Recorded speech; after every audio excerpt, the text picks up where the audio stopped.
chapter clicked in to College Volleyball Weekly on Viral Volley Media. Now here's your host, Rob on mic.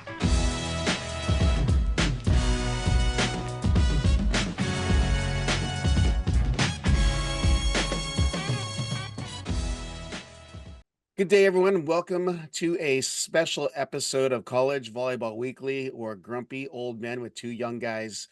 That's Brad Rothstratter of UC San Diego, Theo Edwards of CSUN Fresh from Disneyland, Jay Hosick in Nova, and of course, Dan Friend of Lewis, who's probably spent a lot of beach time on the lake playing beach volleyball because he's looking a little darker. But hey, are you the other old guy, Rob? Because it's not me, buddy. Like, you're older than me, just to point that out for you. So I'm a dinosaur.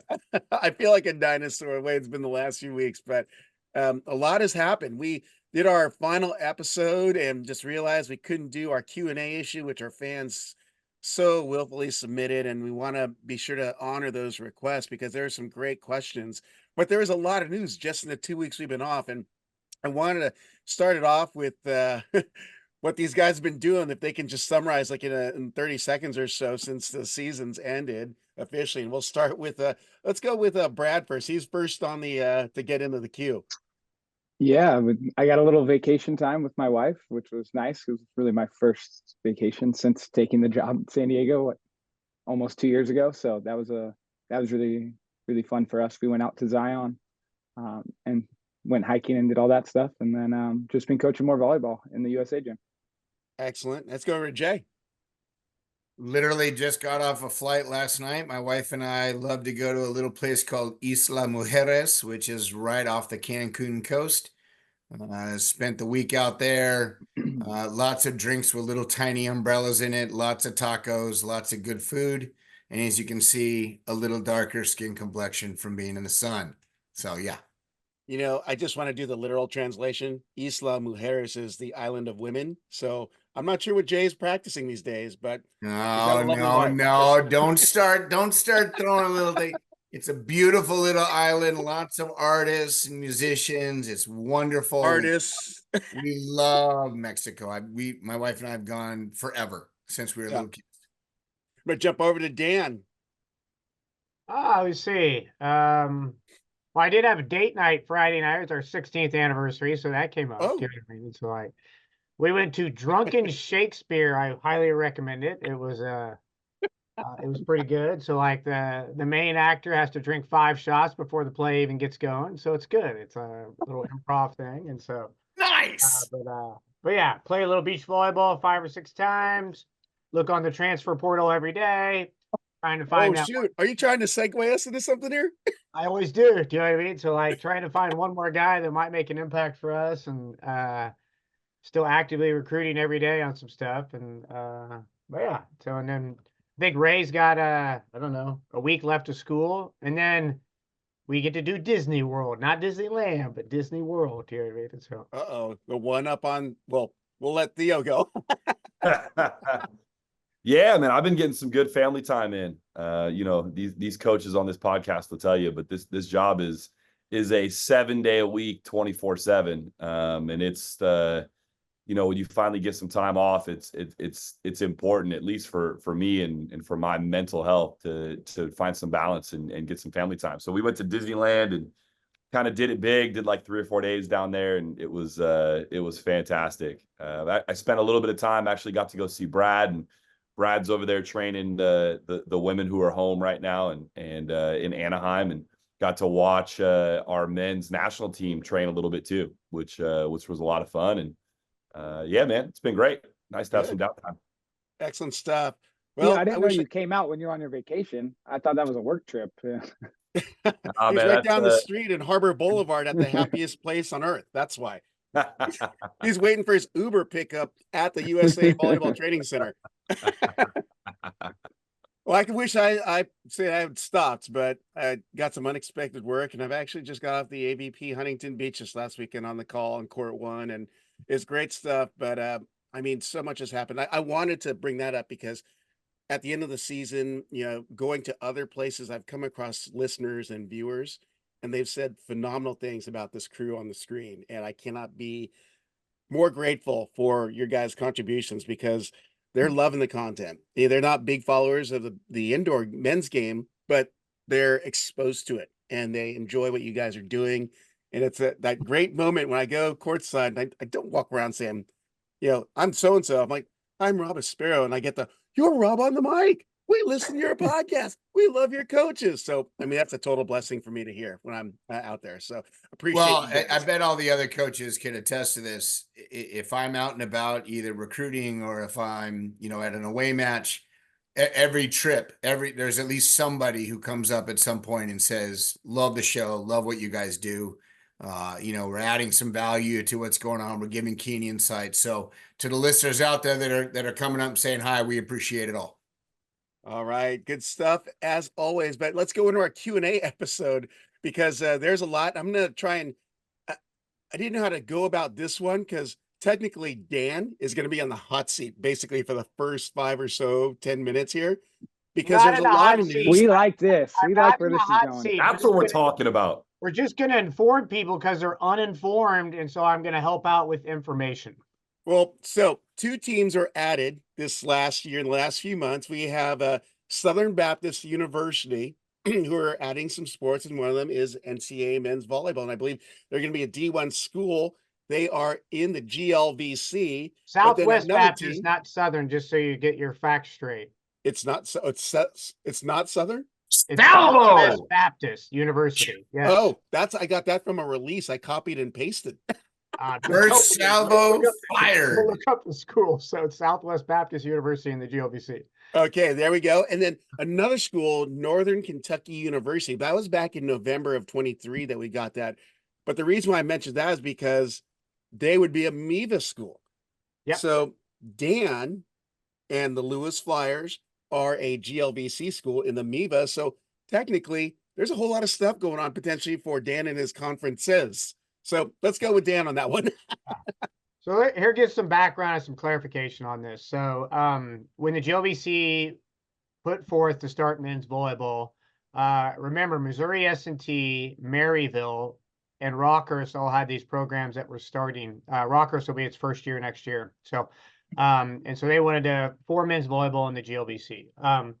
Well, certainly us and McKendree and Quincy not had issues, but probably weren't wanting to go that direction. And there's multiple reasons. So like you have to wait 2 years for an AQ.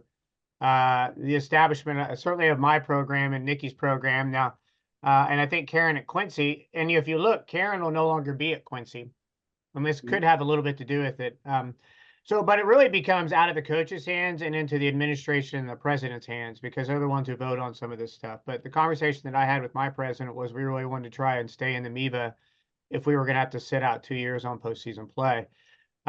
So there was a bylaw on the GLVC that basically said, hey, once you start a sport, you have to go in. But there's a little bit of caveat there. It means there has to be a Division II national championship.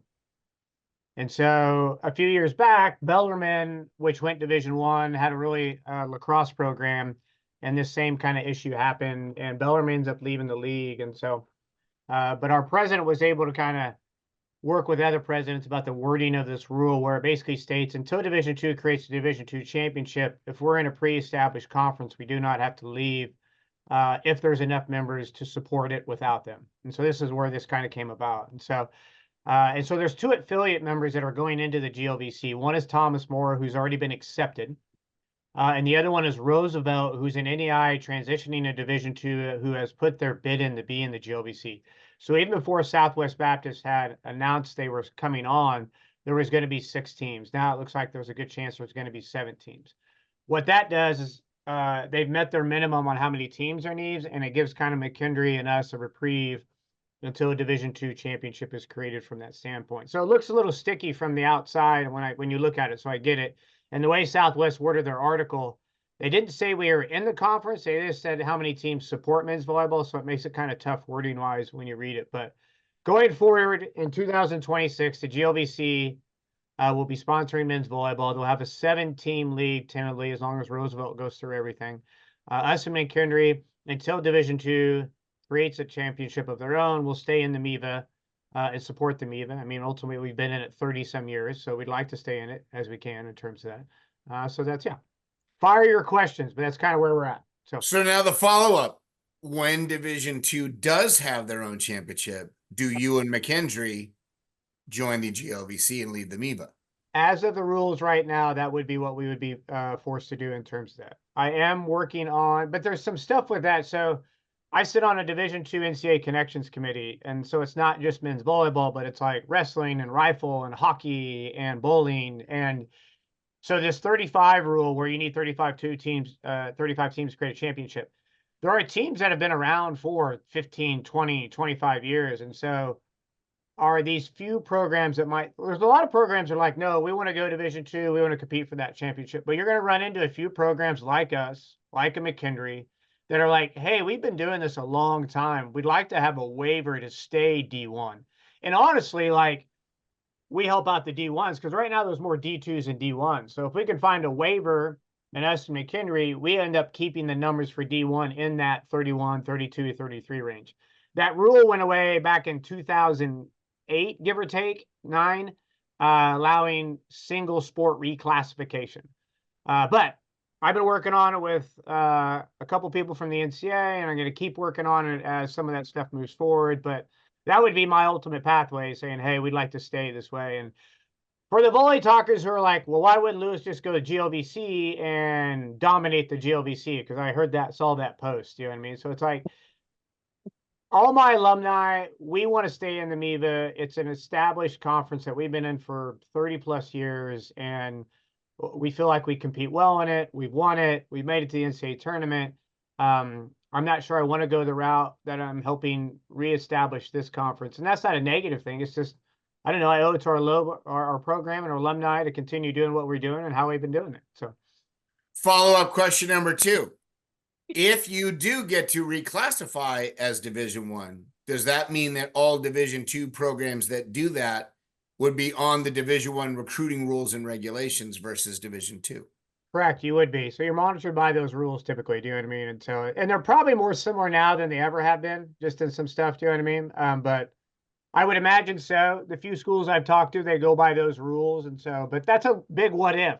Like I said, if Division II creates, we may have to go that route. We go into the GV. There's an exit fee too that probably nobody knows about. So like Quincy's president voted, say, hey, we're going to go this way because we feel like we'll be more competitive in the GLVC, which I don't blame that. But I think Karen wanted to keep continuing to establish them in the MIVA, and she was doing a really nice job. But there is a $20,000 exit fee when you leave the league, and you have to give a 2-year notice even with that. If you don't give a 2-year notice, it's a $40,000 exit fee, I think, or it's 10 and 20 or 20. It's substantially more if you don't give the 2-year notice. So I think there's some of those other things that kind of play into it when you leave a conference from that standpoint.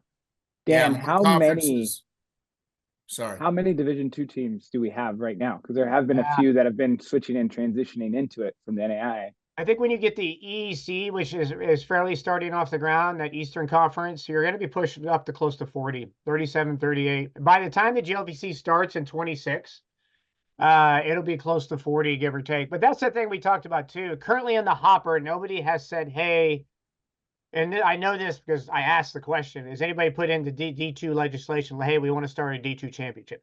It's not in the hopper right now. It doesn't mean it won't land in there this summer or somebody won't propose it, a president or a commissioner from a D2 conference, but it's not in there yet. And then when it does get in there, it's a 3-4 year cycle to get it off the ground and going. So it's not like this thing happens immediately from that standpoint. And I do think there's those conversations that are being had behind closed doors about how does this impact Division I men's volleyball. And so it's not just this blanket, hey, Division II is just going to run off and go do this. It's like, hey, we understand it. The sport as a whole, is it better to wait a couple years? So both, because we've got some growth Division I too. So it's like, so the Division Is get up to 40 or 50. And so what does this look like? And you guys all know what's going on D1 right now. So who knows if men's volleyball and where it's at in 3 or 4 years. Too. Well, and Boy, did you start another question. When the GLVC does start in 26, that means that there's going to be another. Are they going to have a 2-year probation period? So that means 28 would be the first year that they would get an AQ. So yeah, you can see how it puts it down the line. Yeah. And that was the other reason we want to go. Like for us, it was like, that's not fair to our kids and what we've been doing. You know what I mean? In terms of right. Theo, you look there. like you have a question. You have a pondering look on. Just to recircle, the minimum for the D2 championship is 35, correct? Minimum is now 35. Yes. So we're definitely going to be surpassing that in the near future. Yeah. Yeah. That's awesome. Yeah. So I just think it's the ramifications and how we support both divisions without losing. Because if you look at it right now, Division II started, you'd get 4 teams maybe. And then Division I would be back to 4. So we go backwards on what we're trying to do. So we got to be really careful about how we move forward so that we continue to support as many teams we can get in the postseason championship and how we do that. Do you know what I mean in terms of that? So. Well, and take into consideration what's going on right now with the NCAA and all the millions of dollars they're trying to pay and retro pay for the athletes. NCAA could not even exist in 2 or 3 years. And then we're all in a whole new basket where we don't know what's going on. So there's all kinds of craziness coming down the pike. Rob, did I answer all that or did I make that confusing? Well, you answered all that, but I wanted to mention the Northern Kentucky University because the proximity, I didn't realize it was that close to Cincinnati in that area. They said. Here's a fun fact. Northern Kentucky used to be in the GLVC when they were Division II. Ooh, fun fact. Fun fact. You know what I mean? So anyway, so Northern Kentucky, we've known about that they were starting a program. I don't know if they've hired the coach yet. They had put their formal application in our league meeting. We voted to accept them. And so it still has to go to administrators to be approved and all that stuff, but they would start in the league in 26. So they'd have a year to establish themselves as we're kind of moving forward, and they'd go into the league. And Quincy leaves, so it still puts us at 9 teams. It gives a natural travel partner for Ohio State, which they haven't had forever. And so we probably get to traditional travel partners a little bit, with Queens being kind of the double up when you go play them. And so, but yeah, as I know, that all looks like it's moving forward in terms of that. So, yeah. Well, great response. But, obviously now I've got some other questions on top of that, because even just being at the national championship before then, there was discussion of expansion of the tournament, but then there was chatter that the NEC would not get that auto bid in this next season. They did. And now they did. So, yep. And then Carl France of the committee confirmed that the last day of the tournament. So that brings us to the 8 auto bids. We still need the 2 at birth. Tournament expansion. You've got ECC, GLVC, and who knows what else is coming down the pike. Yeah, I think what Jay and Theo talked about 16, that's where you'd want to be at for sure. But it'll be interesting. Like, I've heard both sides of the 12 thing, like, and they're going to, in June or July, they meet. And it's like, I've heard it's not going to pass till 26. So I've heard that we're lucky. I think there's a president that's on that group. Do you know what I mean? That maybe we might get some push from that. Do you know what I mean? And so I don't know. We'll see what happens. Again, all this stuff is all just talk right now. The NCAA is in real trouble. I mean, there's potential that the NCAA could go bankrupt. There's talk that the NCAA is going to lose all control of every non-traditional sport like basketball and football, and everything is going club. Like, there's all kinds of talk going on. Nothing is set in stone, but we're all just sitting here kind of going, we wait for the powers that be, which are the footballs and the basketballs of the world, to dictate what the rest of us get to do. It could be all kinds of craziness. Unlimited scholarships is a discussion. It's crazy. Well, I think we've touched on this very briefly, but the NCAA could essentially right now is losing a lot of lawsuits, and has been over the course of many years. And what's going on with the Power 5 and the decisions between basketball and football, which are, obviously the leaders in college athletics. I think what people don't fully understand is that basketball is the reason that all of the other sports exist outside of football. And the money that comes in from March Madness, which is pushing north of $7 billion a year, it's given out to all of the schools in the NCAA, and it's shared revenue. And that revenue is essentially what supports the existence of the rest of our championships and the rest of the support of these sports. And so I think for a lot of people, and talking across like the volleyball community, a lot of people are like, hey, let basketball and football just go do their thing and we'll all be fine. And it's not quite that simple. It's a lot more complicated than that. And it's really interesting to see how this thing is going to unfold and how it ends up affecting the rest of us. Yeah, the NCAA will never get rid of basketball. The March Madness tournament alone pays for 75% of the rest of the sports to have championships. It's unbelievable the amount of money that generates. And, football is now starting to expand and they're starting to create a little bit, but all that money's gone back to the football. It's not, that money hasn't trickled down like basketball's has over the years. And that is going to be where the real rubber meets the road, is that if somehow, some way, that revenue does not start to continue or does not continue to be distributed to the other sports and they start being left to their own devices to make championships happen, that's where it's going to get real nutty. And all of us on this screen could be left without a job. Ooh, yes, that's pretty insane news when we discuss it off cam throughout the season, that there were rumblings of, well, some schools will be just breaking off from the NCAA, just form their own conferences for their sports and keep all the money for themselves. So something to watch for sure. And I remember you mentioned it earlier in the season, like in January, Jay. I'm like, okay, I'll just hold on to that and see what transpires this year. Wanted to actually, Dan, you brought up a bunch of things I'm thankful you mentioned because I wanted to acknowledge those things. But so Karen Kemner retires from Quincy and stepping in is Devin Walker now. So I feel like I've seen Devin's name in other places, but I just can't put a name to the location and where I would come across him. But congratulations to Devin as he goes through this new venture here in the MIVA or GLVC, whichever you want to say at this point. But definitely a lot of changes. Let's jump over to a lighter topic. And interestingly enough, it was Theo's team that was dropped in this question. And we've actually had this one in the hopper for the last 5 weeks. Just read it word for word. In the CSUN series of Long Beach State, in the post-match presser, Simon Torwey commented he finally served better because the ball pressure was better. Alan kind of dismissed it. It was funny, but interesting and made this listener wonder. Question is, do the coaches have an opinion on their experience with the ball pressure? Let's start with that. Anyone want to jump in? Jay's got a squinted face if you're listening. I think it's an interesting topic, but it's not often covered because it's rarely ever an issue. Rarely ever an issue. And, here's what I can tell you, and this is probably the reality for a lot of teams across the country. The management of ball pressure for your practice balls can be very inconsistent. It depends on who's responsible for that, but it can be very inconsistent. Typically, and the referees are responsible for this, they are supposed to test all of the game balls and get them up to pressure. So the only thing that I could think about when he mentioned this, Rob, was that maybe their practice balls just haven't been up to pressure.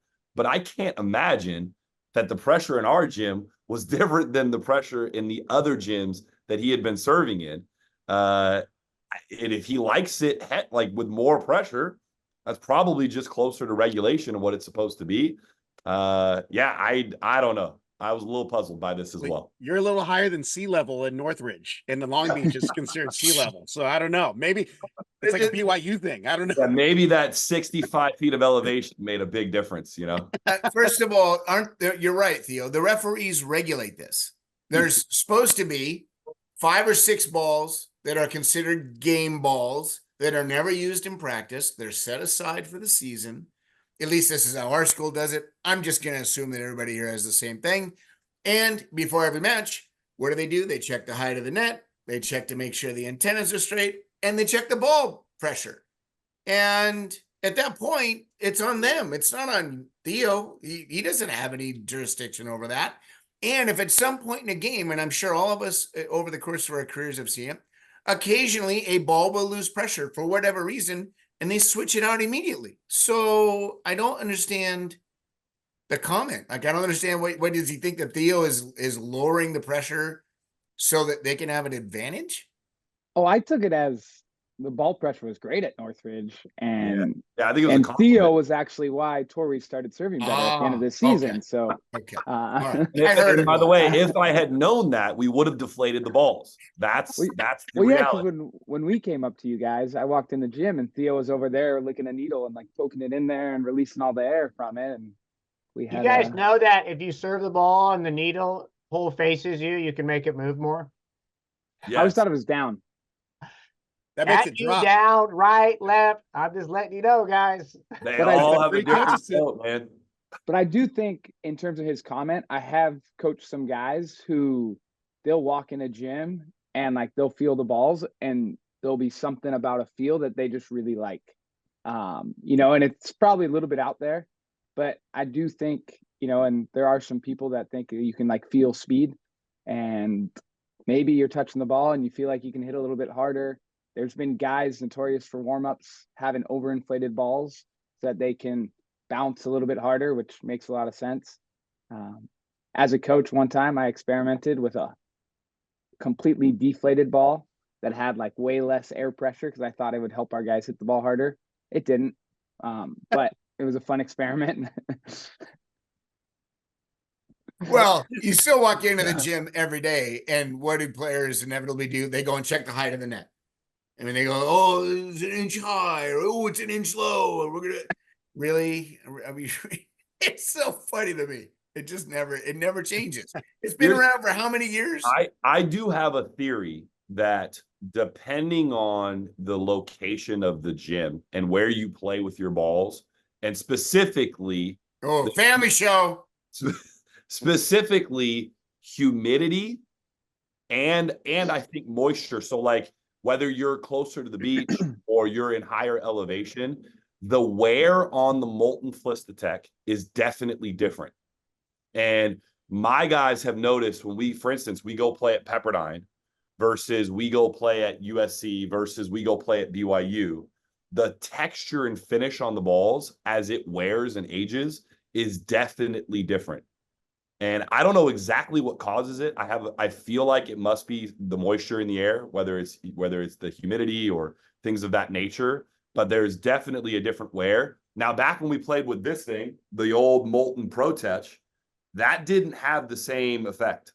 That leather finish stayed pretty true no matter where you were. But for whatever, this like plastic finish or whatever's on this Flistatech, there is something about the way this thing wears. I'm gonna give Molten $1 million idea. You ready for this, Molten? I just want 5%. Make a ball that doesn't get worn out by ball machines. Put some kind of shell or cover that feels similar. Doesn't have to be the exact same. Feels similar and lasts for a few years in a ball machine. All coaches would spend a few bucks on those. You're welcome, Molten. And you can call it the cyber ball. Cyber ball. Cyber truck, but it's the cyber ball. I've ordered balls directly from China to try to save a few bucks in order to get things that last a little longer. Nobody can seem to figure it out. But I think Mikasa, if I'm not mistaken, back when I was at Irvine Valley with Pestalozzi, 2-time state champions, by the way, back to back. Just want to throw that out there. When we were there, we had the blue and yellow Mikasa balls, and they were 18 panel. They were the normal stuff. They didn't wear out at all. And you could throw those things 1 billion times through the machine, and they never wore down. So whatever that composite shell was or cover was, find a way, Molten, to get that cover, put it on your Flistatechs for practice machine balls, whatever you want, the cyber balls. You're going to make a killing. Rob, I just think it's funny when people talk about the indoor ball changing. Just go play outdoor. Like, you really don't have a clue. You know what I mean? Like, what Theo's talking about moisture on a ball. I'm like, what? We're inside in a building. Like, we're not outside with like elements and like, anyway, enough ball talk. Can we go to a better subject? We're talking about ball. There you go. Salty versus new. Well, it's a great topic. And, I thought it was interesting. I didn't realize that Simon was, tracking that during his play, but hey, I guess against the up and rising Theoites, you need every advantage on your side. So I get it. I'm going to throw a fun question there because when I saw this, I'm going to jump around. I know I sent you guys the questions beforehand, but I thought it was funny because I had to respond to it quickly. The question was, if you coaches were able to poach any player to their 2024 squad, who would it be? And we had just had that discussion about the AVCA Player of the Year. I'm like, they all would choose Hilaire Heno. So he added, except for Hilaire Heno. So who would you guys poach from 2024 except for Hilaire Heno for your squads? I'm going to save all of you guys because this is a really touchy question. And the reason why is if we pick somebody, the person that they're going to replace on our team is going to feel that we feel they are the low man on the totem pole and that they were not worthy of being on the court. So, just like my kids, if I have kids, I ain't saying a word. I'm leaving this question alone. I liked all my kids. Fair enough. That's fair. I get that. And no one else. Brad? Okay. No, I got Oh. Different take on it. I'm bringing a couple recent graduates back to San Diego, and that's Ethan Champlin and Connor Campbell from UC Irvine, a middle blocker. And I thought he had a great season and was a little underrated throughout the year and overshadowed. But I think bringing those two guys back down to San Diego, those would have been two of my poaches. Yeah, I think from a recruiting rules purpose, I don't know that we can mention still current players. So I'm going to stick on Brad's line of the who has graduated. And I think I'm going Mason Briggs. And specifically, the reason I say that is he went to Alemany High School. For those that don't know, I am also an Alemany grad, and I like Alemany guys, right? Big fan. There's another Alemany grad I really like, but he still has eligibility, so I'm not going to say his name. But I like him a lot too. All right, let's see Dan's take because he's in contemplative right now. I'm like, or he's I'm gonna got go a furrowing brow. I'm going to go a different route. I'm going to pick a coach. I'm going to have Theo come work with me on my bench. And we're going to Hey! And replace Jacob. Come on, man. What's up with that? No. It's a new rule. You get 3 coaches. You got 4. You get 4. Yeah, whatever it is. So I get to add another coach. Theo's my next coach I'm adding. Do you know what I mean? So it'll be great. So with that note, I've officially resigned from CSUN. I'll see you guys. You might see a pretty cool thing happen in the next 5 to 10 years when some of us old guys decide to retire and let the next generation of coach come in and do their thing. You might see a couple of older coaches become volunteers at one of their friends' colleges that are still coaching and just do it for the fun of it. Pestalacci did it at Hawaii when he was still at Irvine Valley. There's a number of coaches over the years that have done it with women's teams here and there. I think it would be a lot of fun to see Theo and Dan on the bench together and how much fun they have. Rock and I have talked about it. Should we ever, decide to lead the college game in the States, we would go up to Canada together and go coach at UBC and just, have a great time up there. How fun would it be to spend the last year or two doing it with people that you like and you want to spend time with and having a blast? I think it'd be a lot of fun. I'm going to be on the beach, so Theo's going to have to cross over, just so you know. That's right. UC Santa Barbara is forming a beach program. You're first in line to get on it, right? No, I'm going Florida. I'm going that direction, buddy. I'm going to go hang out somewhere over there. So, well, great answers. I love the take on it, though. And yeah, it's just interesting seeing the different approaches to how you'd answer that question there, because I didn't realize there's that rule that you still can discuss active players. So, I mean, it can be in the portal. You got to be careful. You can't. If someone's not in the portal, Rob, you're not allowed to recruit them. And you could see a show like this being a platform that you could make the argument that you're recruiting somebody, And even if they are in the portal, we wouldn't be able to talk about it in a show. Truth. Wow. Well, then that kind of wipes out one of our questions because some news broke in our final episode, and that's what stirred a lot of the pot. So let me find the exact wording. You guys can give a thumbs up or thumbs down if it's something that we can even go into.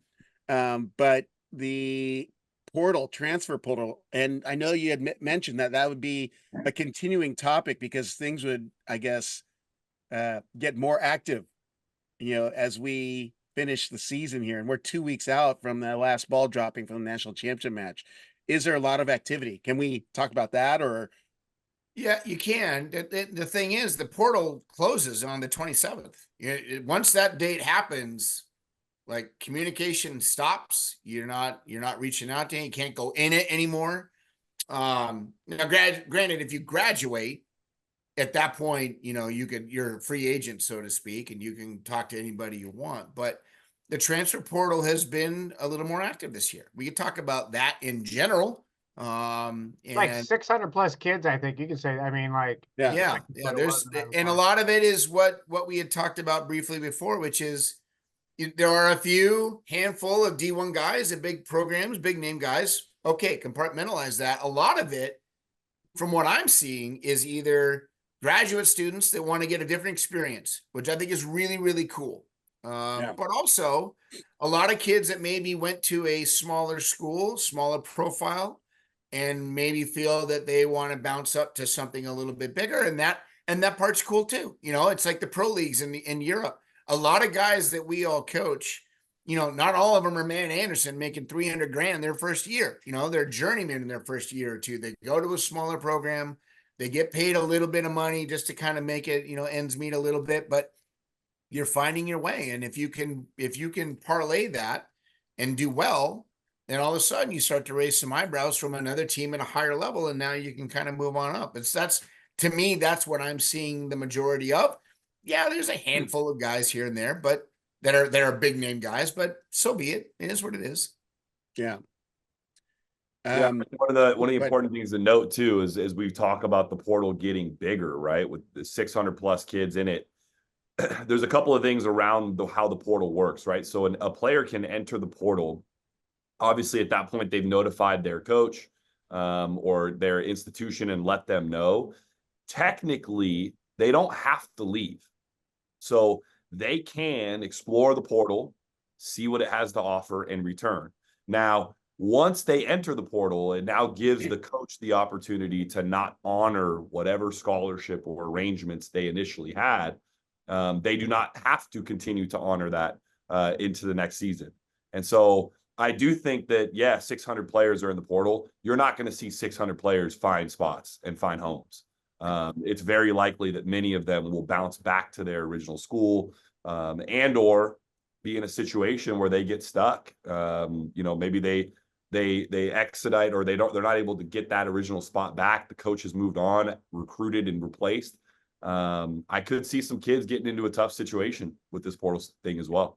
And that's and to piggyback on that, you're 100% right. Let's say you are player X and you are a foreign player who got a certain amount of money to go to a smaller school, and you're barely able to make the payments to cover the rest of your education. So you tell your coach, hey, I need to get more money. And the coach goes, well, I don't have any more money. And let's say he's a critical position and goes into the portal. Now, all of a sudden, that coach has to make a decision because, hey, I've got this guy is critical. And if I don't have him in my gym, I need to find someone to replace him. And now all of a sudden he goes out and finds another kid. And then that kid doesn't find a spot. And all of a sudden there's this stickiness of, can I go back? Am I going to get any money anymore? That could be, Theo's right. It could be a really sticky situation. That kid can now all of a sudden not have a landing spot anywhere. It's a bummer. Insane. Well, let me ask you guys this. We've seen a few athletes transition over or go into the portal from NAIA, or do they go into the portal or do they get recruited as well? And then there's D3 guys who want to test the waters, so to speak. What is the percentage of the 600 or so that are in the portal now that are from NAIA and D3s? So there actually aren't any NAIA guys in the portal. It's the NCAA transfer portal. So the NAIA is a totally separate entity. They have different transfer rules entirely, but for an NAIA athlete to communicate with any NCAA school, generally speaking, they would need essentially a release waiver from their compliance department at their NAIA institution. And then when they would reach out via email or whatever it might be, then they would either need to have that release waiver attached to the email, or the coach could reply saying, we cannot communicate until we have a waiver from your institution. So it's a little bit different for the NAIA, but Division III, Division II, Division I are all working within the same transfer portal. So an NAIA coach doesn't have access to the NCAA transfer portal. Jay, you made a comment. I mean, I know the last day to go in the portal is coming up. Because it's 30-day from when the championships, I believe. Do you know what I mean? So, but you can recruit the kids in the transfer portal all summer. No, yes, you can. Yeah. I didn't clarify it was the last Okay. day to enter it. Yeah, just so everybody understood. It was like the last day for the kids to enter, but we can recruit them all. They could stay in there up until, like Theo was talking about, some kids may not go anywhere, but we could recruit all the way through the summer on some kids in terms of that stuff. And a lot of those kids are pretty proactive, though. Like, I hate to say it, like, and I'll neither deny or confirm this, but most conversations with these bigger kids are happening before they even get on the portal.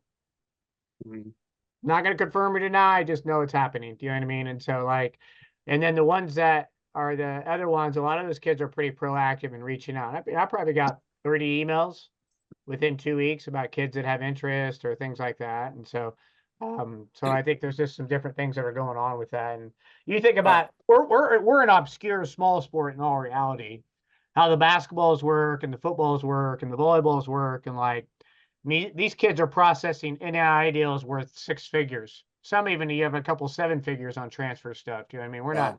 We're not quote in that space, but I can tell you right now though, there are a few programs who are doing NIL stuff for transfers in men's volleyball. Wow. And I'm not saying it's even 5 figures, but there is a dollar amount attached on some of this stuff behind closed doors. And if you don't think a few of the top 5s have collectives, then you're blind, because they do. Yeah. And I will neither confirm or deny the rules of contacting schools prior to being in the portal are the rules. You're not allowed to do it. Right. However, that's between player and coaches. Club coaches, high school coaches that know said player can make phone calls all day long on their behalf. And that's what's going on. And so when you see a big name player get into the portal, it's like, I hate saying it, but if you look on Volley Talk for the latest job opening, you are way behind. That job has already been taken. The person's already signed on the dotted line. That's all for cover your butt purposes with legal, mumbo jumbo. That has nothing to do with, oh, this job just opened up, I better apply for it. Yeah, you're not getting it. So-and-so just went to the portal. Let me make a phone call. Yeah, no, because it's already done. Most times with the bigger name players, not necessarily the smaller ones. Here's an interesting. Go ahead. I would say here's an interesting thing that happens, I think, on the men's side that doesn't happen in a lot of sports, I would imagine, is like I've actually fielded a handful of phone calls or emails about kids from us that are looking to transfer. And I think that cordial thing still happens a little bit. It doesn't happen a lot. I mean, and I still do it. I mean, a couple of guys we looked at, then I ended up contacting the coach because I'm friends with a lot of coaches across the board. And so, but it's just, it's an unusual thing, I think, that happens with our sport. So, yeah. So the question I had was this. You'd mentioned that the player is to notify the coach of going into the portal. But I recall conversations I've had with other coaches, like they were just actually kind of surprised that the athlete had been transferred and they didn't have that discussion, be it to lack of maturity but it just seemed odd. Now, back in the day, before the portal was a thing, back in the day, in order to be released, you had to notify your coach. They had to notify your board on your compliance office that you were intending to transfer. There had to be a letter drafted up explaining the release was granted, and then you could start your conversations. In the transfer portal now, an athlete does not have to tell the coach. They can just go in and do it. Wow. And that's the sticky part, and why you're getting some coaches going, I didn't know that so-and-so was transferring. And Dan is one of the good guys. Believe me, there are a number of coaches out there that are not doing that, which I think is sad. But I got a few this year as well, where I called up a coach. I go, hey, just letting you know, this person reached out. Are you okay? And just want to give you the heads up. And usually they're fine with it. They understand and they move forward. It's not an issue. But there are some still that don't tell their coaches, and that's kind of a challenge. Yeah. Yeah, and I think for the players that are listening, what happens is when you go that avenue where you go and ask the compliance and you join the portal without talking to the coach, well, then the compliance office calls the coach and goes, hey, just so you know, this kid entered the portal. As soon as Dan Friend calls that coach about you and you haven't talked to your coach about entering the portal, that conversation isn't better, just so you know. So for the players, go through your coach. Even if it's a situation where you're not on the same page, it is so much better just to be transparent and have a conversation. It's the grown-up thing to do. It absolutely is. It absolutely is. And you'll hear that across the board from all the coaches, because I ask the follow-up questions like, well, how does it feel like after that? It's like, we just want them to be adults. We're adults. We understand they have their plans. We have ours, but just be mature about it. So definitely some great wisdom there. I know that Brad has a hard stop here in a few moments. And I feel like this question is going to be crazy because I know Jay's going to have his temperature go up to 1,000 in less than, a microsecond. But it's been a constant conversation. Obviously with the finish of the championships on the men's side and beach, a listener had messaged me and said, why is the coverage and promotion of NCAA women's volleyball and beach exponentially more than men's volleyball every single year? Well, shaking head, we covered this topic a little bit. So the NCAA has a handful of sports, men's volleyball included, that they're not doing any promotional stuff for. They're just not doing anything. And so and I can't tell you which other ones off the top of my head, but I do know there's some other Olympic sports and some other collegiate championship sports that don't get any coverage from an NCAA standpoint. And I think what happens is ours gets exasperated so much because they're doing so much for women's volleyball right now. So we're such at the opposite end of the spectrum in terms of a counter sport between beach and indoor that it makes it really even tougher. And I honestly do think, and I don't think this will help the NCAA because I just don't think they care in terms of exposure for us. But I do think getting the men's championship off the beach weekend will help. I thought it was a good thing that we got our finals on ESPN on a main platform and you saw the viewership go up. I think there's an opportunity next year. Maybe we could get the semifinals and the finals because the finals will be on a Monday. The semifinals will be on a Saturday. And that's nothing to do with the NCAA. I don't think somebody's dedicated in the NCAA in terms of saying, hey, we're going to push that and make that better. And I have another comment that I'm not going to make on here because it's not nice. And so I'll leave that at that. So I'll make a comment. No, I won't make. I'm not gonna steer your comment. Dan texted Jay, and Jay's gonna say it. Listen, here is how it should be done, and I only want 5% of it. So just go ahead and do it. Now, here's what you do. First point, Wade Gerard, you've been raising a ton of money, getting programs started. What you do is you raise, I don't know, a nominal amount, 40,000, 50,000 for a brand new graduate who is in marketing and communications.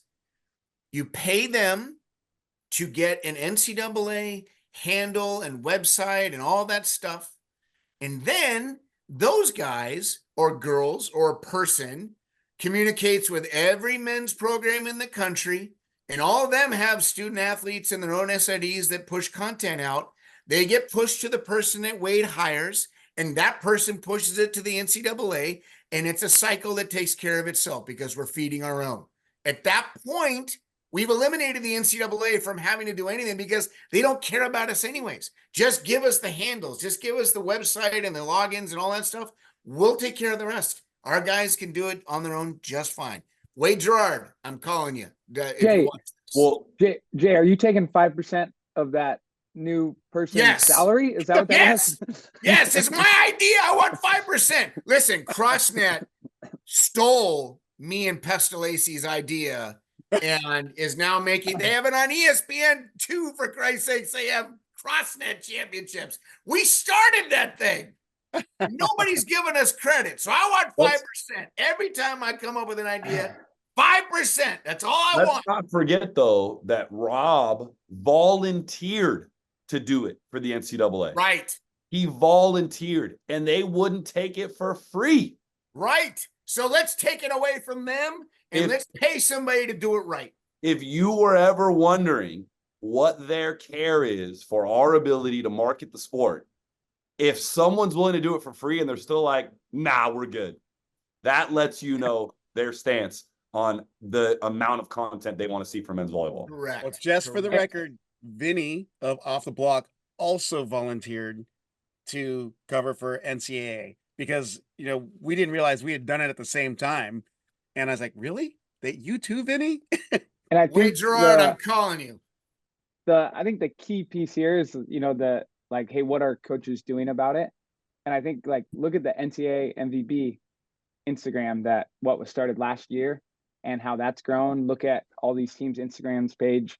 You know, that's where we're investing the time, you know, and like, don't get me wrong, I can barely post a photo. So like it's not great stuff, but you know, but we're trying to accomplish those things. We're trying to do different things. We're trying to create our brand, right? Because we can worry so much about how we feel slighted or how we feel like we're not getting enough love or there's an imbalance between the women's game and the men's game in terms of what they're getting from the social media perspective. And it's no secret, right? You watch the beach volleyball Instagram as opposed to our Instagram, there's multiple posts. Yeah. This But is an easy solvable situation. Ultimately, we're investing the time in what we can control and the things we can do, just like we talk about with our team, right? If we just keep complaining and it doesn't do much, but we can focus on what we're doing. We can focus on our social media. We can try to build that up as much as possible and collaborate with whether it's NCAA MVB or AVB network or heck out of system as well. Like there's a lot of people who are doing a lot of great things for men's volleyball and the growth of it, rather than focusing on, you know, what's not happening from one source. Well, let me drop this. 5%. Go You ahead. can't even get the AVP on a normal channel to watch right now. It's got to be on YouTube from the back camera. Well, I will tell you, being on the production meeting there is a deal that's happening. So Good. they had to. Am I getting 5% of it? And there's no Unfortunately, deal. They went deep on the bench for me to be on the call on court one, but I was happy to be there and meet the owner. So there is a deal in the making. We'll just say that. That's good. So, but he wanted to make it on YouTube this last weekend because he wanted to expose people to it. Wait, So, isn't the AVP touting the race is on for the 3 tournament series for the summer for the AVP? yeah, the league series, but that'll be up for another podcast. They're only having 3 stops this year? No, they have it. Okay, so I have to go. They have the Contenders Series. They have the Heritage Series. The winners of the Heritage Series get an auto bid to the League Series. There's going to be 8 teams representing 8 cities, 2 pairs competing as teams against the other cities. And then there'll be a championship. But I mean, Jay, they're slowly eliminating kind of the small man qualifier type thing. Like they're basically saying, hey, we don't care about C League, you know, B League, like we don't care about that side of things. And so in my opinion, if you compare it to the old school way it was set up and everything, it's a different topic for a different conversation. Yes, but I wanted to say, because I know I've said this before, and I always, full disclosure, I started NCAA MVB Instagram and Twitter in response to like the lack of the coverage that was for the men's side. And I am only 100% active on NCAA MVB Instagram.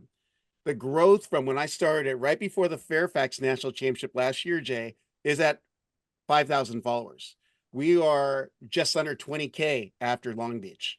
So, and that's because of the content providers from all of your schools, as well as others who are consistently collabing with it. And there is a demand. I mean, if you look at, go to the Instagram, look at the picture of Ethan Champlin, who's weeping on his knees. That picture is garnering 500,000 engagement. And I haven't seen that many likes on a photo before on any account that I've managed before. So there's another thing I wanted to, so there's a account on YouTube, and a lot of the guys who are playing currently watched this account growing up, and it was before Volleymetrics or Volleyball World made professional volleyball so accessible, but he would just record matches on his phone. His name is Moo Cow Johnny, and he is an absolute legend. I met him, didn't know who he was, and I introduced him to like 2 of the guys on my team, and they were like in awe of him. They were like, I met a legend today. So check it out on YouTube, Moo Cow Johnny. Especially if you've never heard of it. They'll have 100,000 plus views on a YouTube video of a match. of scrimmages, of indoor practices. It's phenomenal.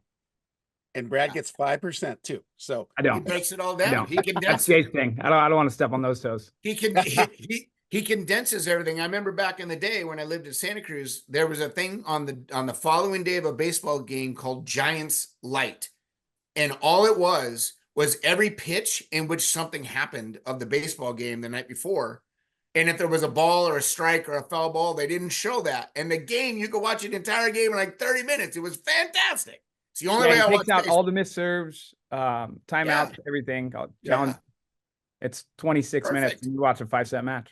Perfect. Well, this is college related. I'm going to mention, I want to throw a light question to end our episode, but I wanted to give a shout out to a former standout in the men's game. Ryan Wilcox of UC Santa Barbara had a phenomenal weekend at AVP Huntington Beach. They're the 41st seed, and they upset a top 10 seed in the opening rounds of that tournament. He's playing with Devin Berkey, whom I wasn't that familiar with, but he too was a Gaucho. So it's like former Gauchos against the top players, and they were playing well. So shout out to him. But he's go a ahead. good player. He was with the College Beach stuff with us either last year or the year before. So I'm not surprised at all. So Well, when I interviewed Rick for the Big West season preview last year, he's like, I'll never have another player like Ryan Wilcox. That is one phenomenal athlete, and he just did so much for our program. And he stands at 6'3", 6'2", and he carried the team. So, it's definitely a fun one to watch. I thought I'd end our Q&A episode, on a light question that you guys will appreciate. But we'll do it anyways. Which gyms do the coaches, which way should I ask it? Do they like and would always want on their schedule? They phrase it a different way, but I want to make it PC and nice because they're promoting the entire game. So let's start with you, Brad.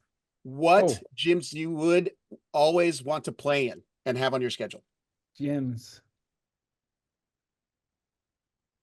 Ooh, stuck. We can move and come back. Yeah, come back. Because I want to get an answer. Who's got an answer right in the hopper there? Well, there's easy ones are like BYU and Hawaii are fun to play. Like they do a great job. Hawaii's got such a great support system. BYU's fun. We get to complain about the ball moving because it doesn't move because of the serve, which is always great. It doesn't really exist. But those are both really good gyms. I think I don't want to play. I don't have a problem saying this. I do not like playing in USC's back gym when the band's on top of me and I have no idea what's going on. You know what I mean? So that Lion Center, is that the one you're referring to? No, the North Gym. Oh, North Gym. That's right. Yes. I've played there a couple times. So I don't know, probably not my favorite gym. I didn't like Loyola's gym before they built the Gentile Center, but that was when you had those super low ceiling and people's feet would hang off. And that was always kind of a tough one to play in terms of that. But so BYU, Hawaii, and now kind of Loyola's gym, Gentile. No, Gentile now is fine. It's a tough scoreboard though. I wouldn't put Loyola in a top 5 for me because of the scoreboard, because the ball can hit it. It's got a circle the scoreboard that goes over the middle of the thing. You know what I mean? In terms of that, from that standpoint. I remember when we played in Gentile, the old Gentile, that you're right. There's a track above the gym and they would sit, with their legs dangling over the side. And occasionally guys would come up to us and they'd be like, hey, there's pennies in our water cups. And I'm like, what are you talking about? Pennies in your water cups? People up above would be playing, was shooting pennies, dropping them into the water cups when they weren't playing. So yeah, I mean, there's all kinds of fun stories at that place. I think you, Jay? I played the Texas tournament and what Litsky and those guys are doing with First Point. It's a really cool how they set up the venue and everything. And it's in a convention center, but they build the court and you got huge bleacher stands behind you, and it gives you kind of a Norseca type feel in the sense of kind of playing, which is kind of cool. And it's not in a gym necessarily, but they've been doing that. This will be their 3rd or 4th year they run that tournament. So it's been pretty cool. And I know, Rob, you've been there, but I like that setup and what they do there. Yeah, it's fun. All right, Jay, what's on your schedule for a venue? Well, I'll throw this out there. First of all, Dan's right. Playing in Hawaii, BYU, a lot of fun. The fans in Hawaii just appreciate really good volleyball. And although they are rooting for their team, they are rooting for good volleyball to be played. And it's always fun playing out there. And the aunties that take care of the visiting teams when you go out there, it's a fantastic feel. Love all that stuff. I like playing teams with coaches that I feel are in it for the right reasons. And I know that's going to sound strange, but I have a hard time when it's so cutthroat and I feel that there's ulterior motives as to why they're doing what they're doing. And that doesn't mean that I don't schedule people like that on purpose. But when I play Theo, when I play Brad, when I play Dan, when I play Niff, at UC Irvine, these coaches to me are my colleagues. I respect what they do, what they've done, and what they're doing for the future. Their teams always have a ton of respect, and there's a healthy rivalry between the net. It's not ugly. It's not mean-spirited.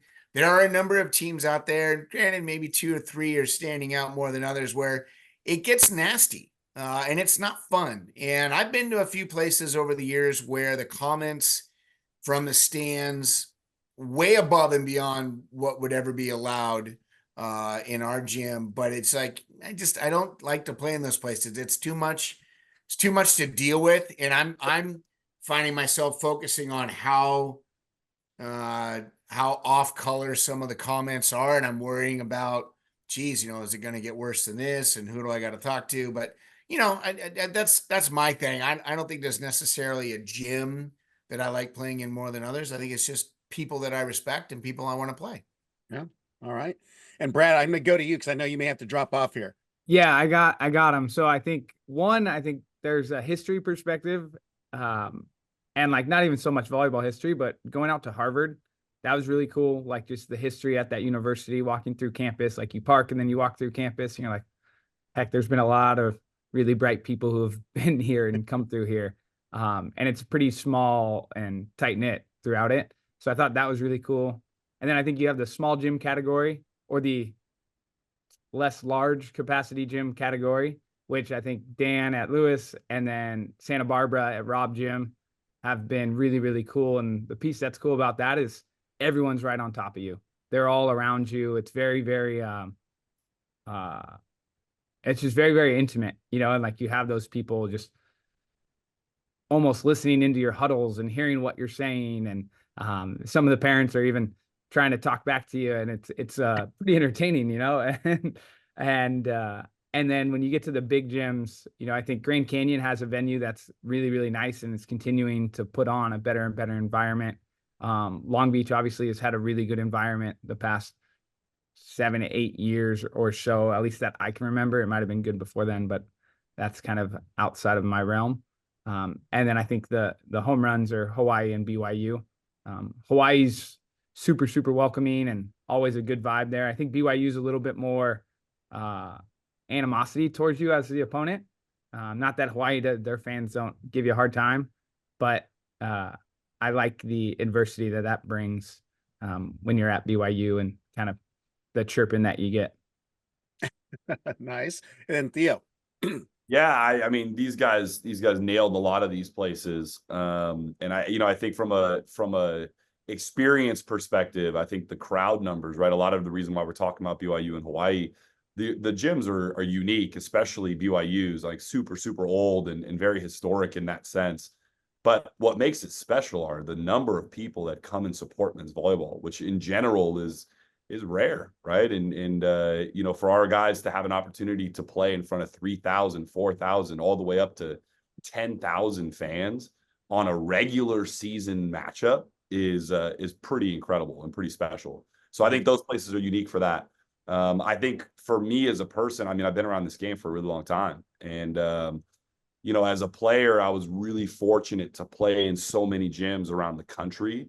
And so oftentimes going back to these places, it's like a reminiscent feeling. You go back to the things that you remembered when you were a player and your experiences with the fans and the stories that are told, right? Every single one of these coaches, every single player has a story from a gym, from a road trip, from an experience that helped shape their life, right? And really was a defining moment in their time. And I have them from all of them, you know, all around the country, and places like Princeton. I think Brad talked about the history, places where you go where it's not necessarily volleyball history, but it's history of the United States, history of other sports, right? Playing in the Poly Pavilion is one special place to play, even though it's down the road for us.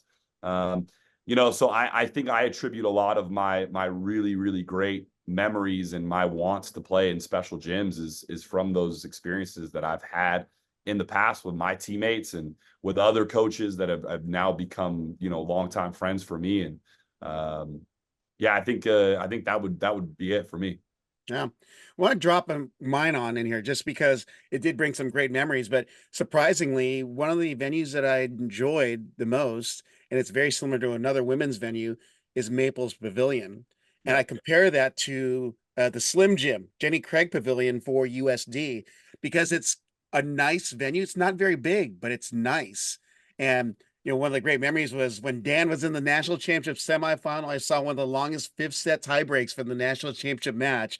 Two Chicago teams dueling it out with insane intensity as the Thomas Jeschke and Cody Caldwell Loyola team that was battling for long against a very gritty and scrappy Lewis team. So, and that's what I really got to know Dan, but that venue created such a great environment. Even those two Chicago teams in a Northern California based final, it still had great electricity. And that spoke words to me about the venue, because I think they're anticipating at least one West Coast team in that final, and it ended up being two Chicago teams. So, but Jenny Craig Pavilion, same thing. It's very similar size, but a great atmosphere when you can get people in there. So, Rob, that's a great take. And I'm glad that you didn't include the gyms we hate to play in, but I got to throw one in there.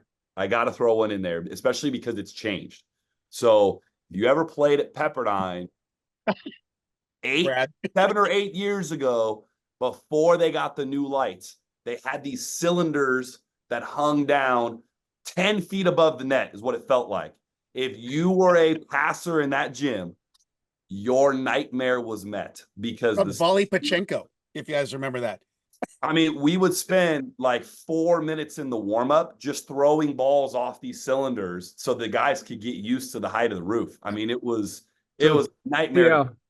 At Pep, when there was 2 years with Chip McCaw, and Chip McCaw set the 1992 Olympic team, set at Pepperdine, and then coached at Pepperdine. When he coached at Pepperdine, he was basically the backup setter for practice, and that was his role. And he was the volunteer at Pep for a couple of years. And when we're playing another team, he knew the gym so well. He could tell off a passer's arm. He would say, point for the stone, and just give the point for the stone, as in Firestone Fieldhouse. Before the ball even hit the light, he would know exactly how it was going to bounce off. He knew exactly which way that ball was going to go. And I actually remember there was a play against USC, like fifth set. I think we were down like 13-12. One of our passers shanks a ball back, hits a light, hits the basketball hoop. We save it. USC stops playing. The ball hits the ground, and we get the point on a very, very cheap side out. And it was legal somehow, but it was legal. And it caused all types of ruckus. And then it was 13-13. And we ended up beating them in 5. But yeah, the lights of the stone can mess with you for sure. You'd lose the ball for a couple seconds here and there, because it would be past where the light would actually shine down from. Oh, so yeah. You see it disappear, and then you're looking up there going, I have no idea where it's going to come down. And yeah. And then it was just pinball up there. Like, it's just bouncing off of 18 different things. And I mean, it was absolute chaos, man. Yeah. Why did they change it? Should have kept it the same. Huge competitive advantage. Well, that concludes our special episode. Q&A and other stuff included. That's free, by the way, not 5% going to anyone. Rob, can I add one little quick comment? Sure. Yes, please do. Our U19 USA Volleyball took gold this weekend. And the coaches, Charlie Sullivan, Pat Schwarn, Chris Seifert, did a tremendous job with that group. And so I wanted to give them a shout out. Excellent. Great call. And I do believe Chris Seifert elevated to head coach. He dropped the interim on him. So congratulations, Chris. So with that, I'm going to say it's going to conclude the 2024 season of College Volleyball Weekly, but it doesn't mean we won't have a special topic based on what all these guys are involved in. Maybe we just track Dan playing beach volleyball all summer long. We talk about that, but I know these guys Can we post a video of Dan playing just from the end line and we could just put it on the YouTube? I think that'd be great. Oh, Dan will be in the back corner. They're going, I got this spot covered right here. It's good. I got it. John's Anything going to outside post of Dan's this? matches.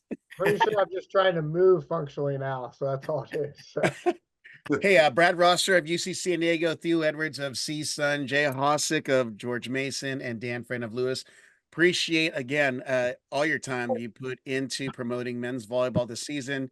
And what is Jay spinning there? It was a spinner. It just I hope we broke. got that on video. Yeah, it's on video. You and your golf thing. Well, I appreciate all your guys' efforts, and I know a lot of fans do. So extremely thankful for all you guys are doing for the game and keeping the men in the conversation, because it is a stinking fun sport to watch, and there's even greater people involved. So enjoy. Well, hopefully not too long. We can chat, and maybe we'll get some special topics, and I'll throw your way and see if you guys are interested. But appreciate your time this entire season, and even on this special episode. Thanks for listening to College Volleyball Weekly. Be sure to follow Rob Aspero at the Rob on the Mic on Instagram and at Rob on the Mic on Twitter.